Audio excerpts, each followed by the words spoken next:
Jadi pertama-tama marilah kita panjatkan puji dan puji syukur kita kehadirat Allah Subhanahu wa taala yang telah memberikan kita rahmat serta hidayahnya sehingga kita dapat berkumpul di tempat yang penuh barokah ini. Kedua kalinya tak lupa salawat dan salam kita junjukkan kepada Nabi Muhammad SAW yang mana telah membawa kita dari zaman gelap menuju terang benderang yaitu agama Islam. Jadi di sini kakak akan menyampaikan sedikit tentang tolong menolong dan berbuat baik. Jadi dalam agama Islam memerintahkan kepada umatnya untuk berlaku adil dan selalu berbuat baik kepada siapa aja. Sebaliknya, Islam melarang kepada umatnya berbuat zalim dan aniaya terhadap orang lain. Agama Islam mendidik kepada setiap orang yang beriman dengan ajakan mentaati perintah-perintah Allah Subhanahu wa taala dan selalu menjalankan kebaikan. Diperintahkan kepada setiap orang Islam untuk saling tolong menolong dan dalam kebaikan dan melarang tolong menolong dalam kemaksiatan dan kejahatan. Jadi kita tuh boleh tolong menolong dalam hal yang positif. Misalnya kayak ada orang jatuh kita tolong.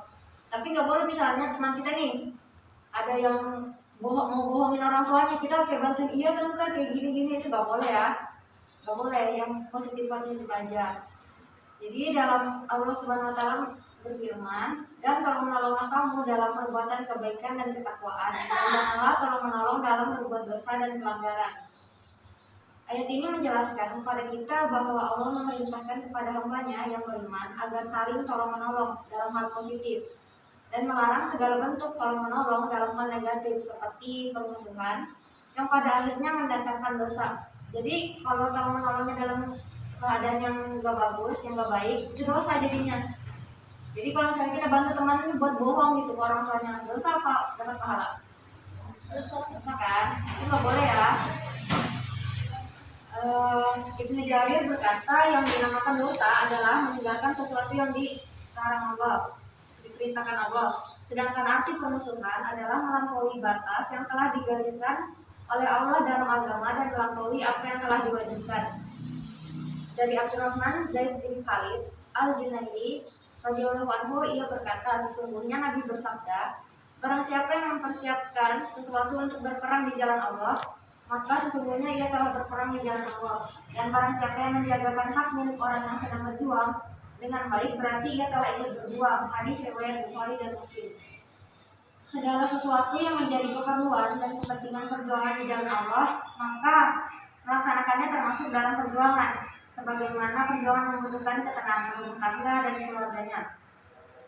Oleh sebab itu, orang yang membantu menjaga dengan baik mendapat pahala sebagaimana pahala perjuangan. Pada dasarnya manusia adalah makhluk sosial, artinya makhluk yang tidak bisa hidup sendiri. Nah, makanya itu kita saling tolong menolong. Misalnya nih, kita ada butuh sesuatu, kita nggak bisa, berarti kan kita minta tolong orang kan. Nah, kalau kita misalnya nggak pernah nolong orang, emang orangnya mau nolong kita? Pasti nggak mau kan? Apalagi kalau kita jahat kan? Mungkin. Nah, tapi kalau kita baik, orang-orang pasti kayak kalau kita nggak bisa, kenapa? Ada yang bisa dibantu lah, ya nggak sih? Pasti kayak gitu kan. Nah, jadi satu sama lain saling membutuhkan untuk mendapatkan kesejahteraan. Kita tidak bisa hidup seorang diri, kita pasti bergantung dan membutuhkan pertolongan orang lain. Demikian pula orang lain pasti membutuhkan kehadiran kita. Sikap saling membantu sangat dianjurkan dalam Islam. Membiarkan saling membantu sesama manusia merupakan akhlak yang mulia.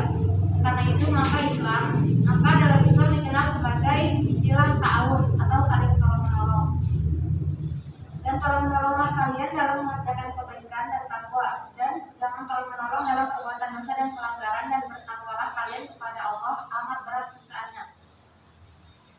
Pada dasarnya tolong menolong itu dapat dibedakan menjadi dua macam, yaitu tolong menolong secara moral dan tolong menolong secara material. Kalau menolong secara moral itu seperti saling membantu teman kalau lagi sulit, terus memberi nasihat tentang kebaikan. Jadi kamu gak boleh kayak gini, kamu gak boleh kayak gitu. Jadi itu sedangkan tolong menolong dari segi material itu kita bantu orang lain, misalnya berupa tenaga. Misalnya kita bantu mama kita, mau ngapain, mau masak, dibantuin kayak gitu ya. Atau misalnya zakat, itu juga bisa. Dalam Islam, anjuran untuk membantu lagi fakir miskin melalui zakat merupakan bentuk tolong menolong yang secara nyatanya. Jadi tolong menolong dan memudahkan urusan orang lain juga memiliki beberapa keutamaan, diantaranya mengacu kepada kisah Rasulullah yang tertuang dalam hadis yang diriwayatkan oleh Imam Tabrani. Manusia yang paling dicintai oleh Allah adalah manusia yang paling banyak bermanfaat dan berguna bagi manusia lain. Sedangkan perbuatan yang paling dicintai Allah adalah memberikan kegembiraan kepada orang lain, atau menghapus kesusahan orang lain, atau melunasi utang orang yang tidak mampu untuk membayarnya, atau memberi makan kepada orang yang sedang kelaparan. Dan jika seseorang itu berjalan menolong orang yang sedang kesusahan, itu lebih aku sukai daripada beriktikaf di masjid selama 1 bulan. Nah, jadi pertolongan Allah kepada seseorang juga tergantung pada pertolongan yang dilakukan antara manusia. Sesungguhnya Allah akan menolong seseorang hambanya selama hamba itu menolong orang lain. Jadi kita tuh sesama teman, terutama nih ya buat lingkungan keluarga dulu, misalnya sama mama, sama bapak, kalau dimintain tolong ambilkan ini, tolong ambilkan itu hal kecil aja gitu ya, tapi itu dapat pahala gitu.